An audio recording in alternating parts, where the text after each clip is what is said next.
उसकी एक बूढ़ी माँ थी, पत्नी थी। वह एक फैक्ट्री में काम करता था। उसे 1500 रुपये महीना मिलता था।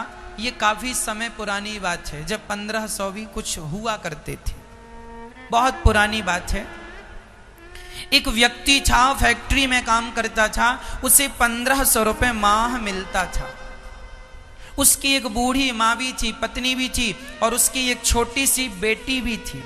एक बेटी, एक पत्नी, एक माँ और वो स्वयं, टोटल 4 लोगों का परिवार था। 1500 मिलता था।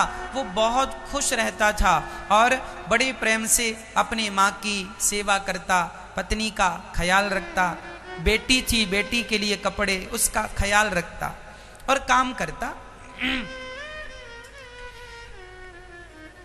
एक दिन उसकी पत्नी के यहां बेटा हुआ, अर्थात वो फिर से पिता बन गया। अभी बेटी थी, साल 2 साल 3 साल बाद उसकी पत्नी को फिर बेटा हुआ। अब जब बेटा हुआ तो वो बड़ा प्रसन्न था, बेटा आया, खुश था। तभी अचानक उसका मालिक सोचा कि ये ईमानदार आदमी है, 1500 रुपये इसको मिलता है, चलो मैं इसको 20 अर्थात 2000 रुपये देता हूं। उसने तनख्वाह बढ़ा दी और अपने आप उसे 1500 की जगह अब महीने का 2000 मिलने लगा। वो रोज प्रसन्नता से काम करता, लेकिन पैसा बढ़ने से उसने अपने मालिक का धन्यवाद नहीं दिया। उसने अपने मालिक का धन्यवाद नहीं दिया। नहीं तो कुछ लोग कहते हैं, वाह आपने पेमेंट हमारी बढ़ा दी, हमारी तनख्वाह बढ़ा दी, तो हम धन्यवाद आपका, हमारी तनख्वाह आपने बढ़ा दी। उसने कोई धन्यवाद नहीं दिया, काम करता रहा ईमानदारी से। 1 माह गुजर गया, 2 माह गुजर गया। उसके मालिक ने कहा, ये कैसा आदमी है, इस तनख्वाह मैंने बढ़ा दी बिना कहे, बिना सिफारिश के। इसने तो कोई जवाब दिया नहीं, चलो इसकी जहां की तहां करते हैं। उसने फिर 1500 कर दिया। इसने कुछ बोला नहीं, थैंक यू भी नहीं बोला। तो उसके मालिक ने फिर 1500 कर दिया और वो आदमी 1500 में भी प्रसन्न अपना काम करे।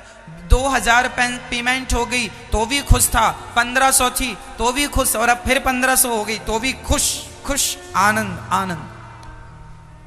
एक दिन उसके मालिक ने बुलाया, तू यहां ये बता, तेरी मैंने 2000 पेमेंट की तो तू प्रसन्न नहीं होया, और मैंने तेरी 1500 कर दी, तू दुखी नहीं हुआ, तू शिकायत नहीं करता कभी? उस आदमी ने कहा, साहब मैं आपसे क्या शिकायत करूं, मेरा पालनहार तो भगवान है, मैं उसके भरोसे रहता हूं। और आपने जब 2000 पेमेंट की थी ना, तो आपने नहीं की, मेरे भगवान ने आपसे करवाया था। क्यों? क्योंकि हम लोग 4 लोग थे, 5वां मेहमान आ गया, तो 5वां आया तो खर्चा बढ़ गया, तो भगवान को लगा कि खर्चा बढ़ गया, इसकी पेमेंट बढ़वानी चाहिए, क्योंकि चिंता तो हमारी उसी को है ना। तो बेटा आया, नया मेहमान आया, बच्चा आया, तो उसके खर्चे तो कुछ हो ही जाते हैं दवाई से लेके। तो ये 500 आपने बढ़ाए, वो इसलिए क्योंकि बच्चा आया हमारे यहाँ, नया मेहमान, हम पिता बन गए हैं, बेटी थी अब बेटा हो गया। अच्छा, तो फिर तो मैंने 1500 कर दिया ना 2 महीने बाद? हाँ, आपने 2 महीने बाद 1500 कर दिया, क्योंकि अभी तक मेरी बूढ़ी माँ थी, अभी 15 दिन पहले मेरी बूढ़ी माँ का देहांत हो गया, तो 4 के 4 रह गए, तो 1500 में गुजारा हो जाता। सदस्य बढ़े तो पैसा बढ़ गया, सदस्य कम हुआ तो ईश्वर ने जहां की तहां कर लिया।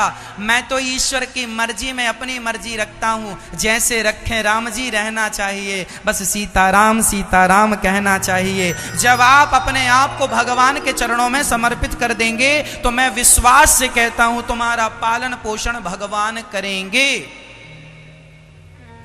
पैसा दिलाने वाले, रोटी दिलाने वाले, रोटी में अपनी मेहनत से नहीं खाता मेरी माँ, भगवान की कृपा होती है तो मैं रोटी खाता हूं अपनी मेहनत से। तो यदि कोई कहे मैं अपनी मेहनत की रोटी खाता हूं, तो कई बार ना आपकी मेहनत करने के बाद भी आप खा नहीं पाते, किसी टेंशन के कारण, किसी कारणवश खा नहीं पाते, हम अपने मेहनत की नहीं खाते मेरी माँ, हम तो भगवान की कृपा की खाते हैं। और विधाता से यही प्रार्थना करते हैं कि प्रभु सदा हम अपने आप को आपके चरणों में समर्पित करके रखें। हमारा परिवार, हम, ये सब आपका ही है। हम तो सिर्फ नौकर बन के एक नौकरी कर रहे हैं आपकी, हम तो आपके नौकर हैं।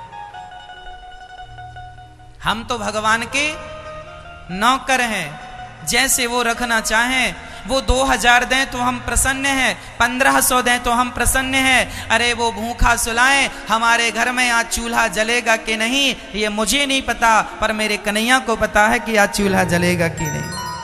आज मैं खाऊंगा कि नहीं मुझे नहीं पता, लेकिन मेरे भगवान को पता है कि आज मैं खाऊंगा कि नहीं खाऊंगा। सबके पालनहार कौन है? मेरी माँ। कहते हैं भाग्य से ज्यादा और समय से पहले ना किसी को मिला था, ना मिला है, ना मिलेगा।